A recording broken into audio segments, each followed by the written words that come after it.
Қайырлы күн, құрметті әріптестер. Сіздердің назарларыңызға 7-ші сынып білім алушылары мен қазақ тілі мен әдебиеті пәнінен өткізілген уақыттың бос өткені тақырыбындағы сабағым бойынша бейне таныстырылым ұсынамын. Сабағымыз оқу бағдарламасына негізделген, оқыту мақсаттарынан құрылды. Олар оқушылардың оқылым және жазылым дағдыларын дамытуға негізделген екі мақсат. Тақырып бойынша деректер қолдана отырып, мәтінде көтерілген мәселеге өз ойын дәлелдеп жеткізу. Тақырып бойынша мәліметтерді жинақтап, презентация түрінде ұсыну. Ал сабағымыздың мақсатын мәтінде көтерілген мәселеге өз ойын попс формуласын 4 сөйлем тәсілін орындау арқылы дәлелдеп жеткізеді. Арнаулы сұраққа жауап беру негізінде мәліметтерді жинақтап, торлы диаграмма түрінде ұсынады деп алдық. Сабақ кезеңдері 5 кезеңді қамтиды. Өткен сабақты пысықтау, ой қозғау, мағынаны тану, ой қорыту және бақылау. Өткен сабақты пысықтау мақсатында білім алушылар көз сұрақтарына сілтеме арқылы өтіп жауап береді. Адасқан әріптер тәсілі бойынша уақыт өмір тіркесін табады.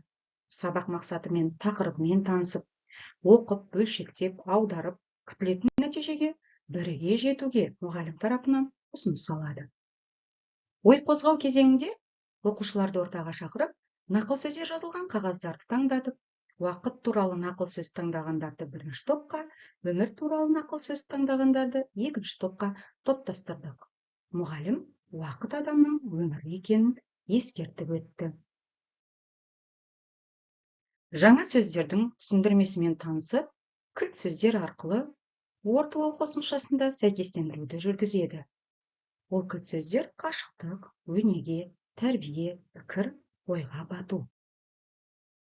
Мағынаны тану кезеңінде ойлан, жұптас, бөліс тәсілі бойынша жеке, жұптық, топтық жұмыс жасауға нұсқаулық алды. Қадамдар бойынша жұмыс орындады. Бірінші қадам ойлан. Әр оқушы тақырып бойынша берілген мәтін қиындысын жеке оқып зерделейді. Екінші қадам жұптас. Түсінбеген нақтылайтын тұстарын жұбынан сұрап, кеңесу, сөздікке жүгіну мүмкіндігіне ие болады. Үшінші қадам бөліс. Берілген сұрақтар бойынша торлы диаграмма дайындап, топ алдында қорғайды. Мұндағы көздеген мақсатымыз балалар жаңа тақырыппен өздігінен танысады. Және де көрші сыныптастарымен жұптасу арқылы түсінбеген тұстары туралы кеңес алуға, сөздікке жүгіну мүмкіндігіне ие болады. Соңы топ алдында презентация қорғауға ұласады. Кері байланыс жүргізіледі.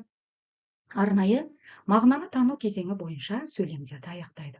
Оларды түрлі түсті стикерлерде ұсынады. Кейін экраннан көрсетілген дұрыс жауаптарға сүйеніп, білім алушылар өз-өздерін бағалайды. Ой қорыту кезеңінде сараланған тапсырмаларды орындайды. Сараланған тапсырмалар қалыпты, орта, жоғары деңгейді қамтиды. Яғни, барлығы бір дұрыс, бір бұрыс жауабы бар дұрыс-бұрыс кестесін толтырса, көпшілігі пікірі берілген 4 сөйлем тәсілін мысал, дәлел, қорытынды оймен жалғастырады. Кейбіреуі менің ойымша тармағы берілген попс формуласының себебі, дәлелі, қорытынды ой ұсынып қорғайды. Тапсырмаларды осылай саралап орындату оқушылардың ғылыми сауаттылығын дамытуға ықпал етеді. Сабақ соңында білім алушылар 3-1 стратегиясы бойынша рефлексия беру үшін тақырып бойынша алдымен 3 сөйлем, 3 сөз, 1 сөзге дейін таңдауын қысқартып, айту арқылы рефлексияға түседі. Үй тапсырмасын Google Forms негізінде бердім. 3 тест сұрағына жауап беріп, заңғар жазушымыз Мұхтар Әуезовтің өсиетін теріп жазу арқылы ой бекітуге негізделген. Сабақ барысында бағалау әдістері дайын дескрипторлар бойынша іске асты. Бағалау парағы әр балаға алдын ала таратылды. Мысалы, берілген сұрақтар бойынша торлы диаграмма дайындап, топ алдында қорғау үшін нақты ақпаратты сараласа 1 балл, сұрақты дұрыс түсінсе 1 балл, презентация түрінде ұсынса 1 балл деп алды. Жалпы 10 балл. Қорыта келгенде, мен бүгінгі сабақта өз мақсатыма жеттім.